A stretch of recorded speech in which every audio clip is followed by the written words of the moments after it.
नमस्कार। प्रस्तुत है आज का चिंतन। आपकी विजय सराहनीय है महाराज। आप सचमुच वीर हैं। ऐसा न होता तो आप मालव नरेश को 3 दिन में ही कैसे जीत लेते।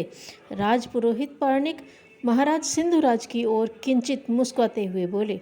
बात का क्रम आगे बढ़ाते हुए बोले, किंतु महाराज, सेना की विजय से भी बढ़कर विजय मन की है। जो काम, क्रोध, लोभ और मोह जैसी सांसारिक ऐषणाओं को जीत लेता है वही सच्चा शूरवीर है। उस विजय के आगे यह रक्तपात वाली हिंसा एवं शक्ति वाली विजय तुच्छ और नगण्य सी लगती है। महाराज सिंधुराज ने कवच परिचारक को देते हुए कहा, आचार्य प्रवर, हम वैसी विजय भी करके दिखला सकते हैं। आपने लगता है हमारे पराक्रम का मूल्यांकन नहीं किया। सम्राट के स्वर में अहम मिश्रित रूखापन था। राजपुरोहित पार्णिक की सूक्ष्म दृष्टि महाराज के उस मनोविकार को ही ताड़ रही थी, इसलिए वे निशंक बोले, आपके कार्यक्रम को कौन नहीं जानता आर्यश्रेष्ठ। आपको सिंहासन पर आसीन हुए अभी दशक ही तो बीता है। इस बीच आपने कलिंग, मालव, विंध्य, पंचनद आदि सभी प्रांत जीत डाले। क्या यह सभी पराक्रमी होने का प्रमाण नहीं है? किंतु यदि एक बार आप महर्षि बेन के दर्शन करके आते तो पता चलता कि वे आपसे भी कहीं अधिक पराक्रमी हैं, विजयी हैं। उन्होंने राग द्वेष संपूर्ण ऐषणाओं पर विजय पाली है। सिंधुराज को अपने सामने वह भी राजपुरोहित के मुख से किसी और की प्रशंसा अच्छी न लगी। उन दिनों राजपुरोहित राज्य की आचार संहिता के नियंत्रक हुआ करते थे। सिंधुराज उनका कुछ कर नहीं सकते थे, तो भी उन्होंने महर्षि बेन के दर्शन का निश्चय कर लिया। सूर्योदय होने में अभी थोड़ा विलंब था। महाराज सिंधुराज अस्तबल पहुँचे। वहाँ उनका अश्व सजा हुआ तैयार था। वे उस पर आरूढ़ होकर महर्षि बेन के आश्रम की ओर चल पड़े। मार्ग में उन्हें एक वृद्धजन दिखाई दिए। वह मार्ग में पड़े कांटे साफ कर रहे थे, कटीली झाड़ियाँ काट कर उन्हें दूर फेंक रहे थे। उन्हें देखकर महाराज ने घोड़े को रोका और पूछा, महान तपस्वी बेन का आश्रम किधर है ओ वृद्ध? वृद्ध ने एक बार महाराज की ओर देखा, फिर अपने काम में जुट गए। महाराज को यह अवहेलना अखरी। उनका अहंकार जाग पड़ा। बोले, शठ, देखता नहीं मैं यहाँ का सम्राट हूँ। बता, बेन का आश्रम किधर है? वृद्ध ने पुनः आंख उठाई। होठों पर एक हल्की मुस्कुराहट तो आई, फिर वे उसी तरह अपने काम में जुट गए। महाराज का क्रोध सीमा पार कर गया। घोड़े को वृद्ध की ओर दौड़ा दिया। उन्हें रौंदता हुआ घोड़ा आगे बढ़ गया। इस बीच महाराज ने चाबुक से वृद्ध पर प्रहार भी किया और अपशब्द कहते हुए आगे बढ़ गए।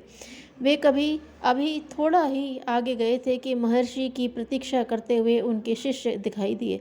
महाराज ने पूछा, आपके गुरु बेन कहाँ हैं? शिष्यों ने बताया, वे प्रतिदिन हम लोगों से पूर्व ही उठकर मार्ग साफ करने निकल जाते हैं। आप जिधर से आए हैं उधर ही तो वे होंगे वे।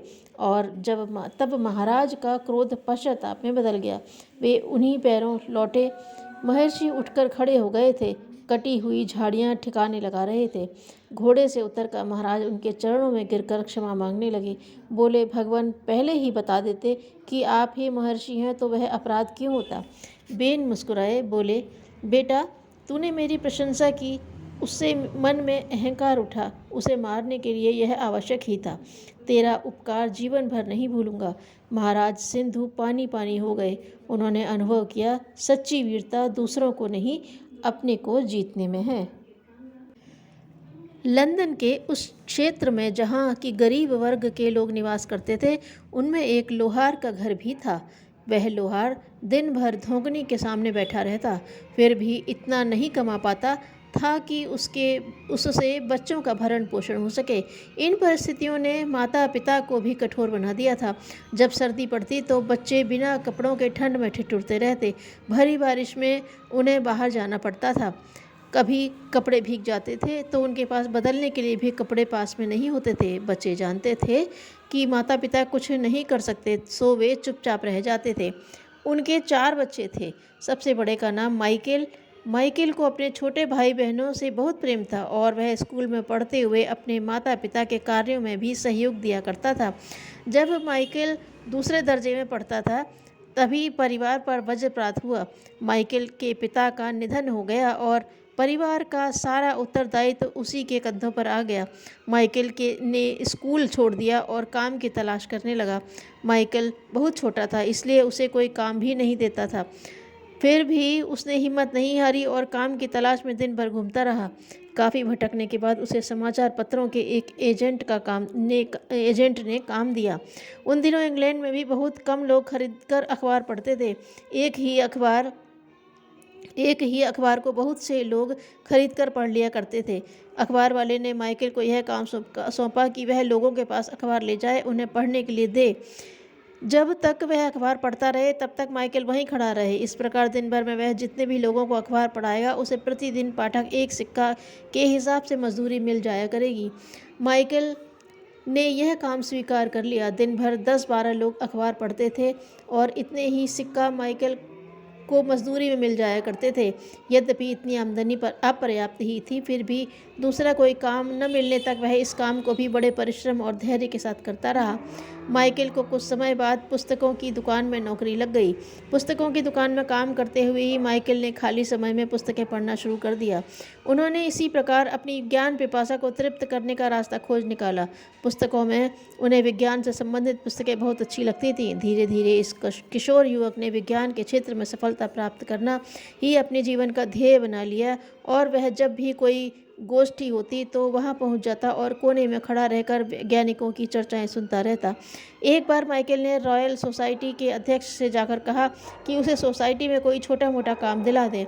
अध्यक्ष को उस पर दया आ गई और उसने माइकल को रॉयल सोसाइटी के कार्यालय में झाड़ू लगाने तथा सफाई करने का काम दे दिया।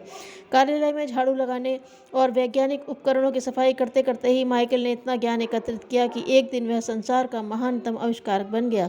माइकल फेरेडे के नाम को कौन नहीं जानता, जिनकी वैज्ञानिक शोध और आविष्कारों के परिणाम स्वरूप ही हम लोग हजारों मील दूर बैठे व्यक्ति से टेलीफोन पर संपर्क कर सकते हैं। धन्यवाद।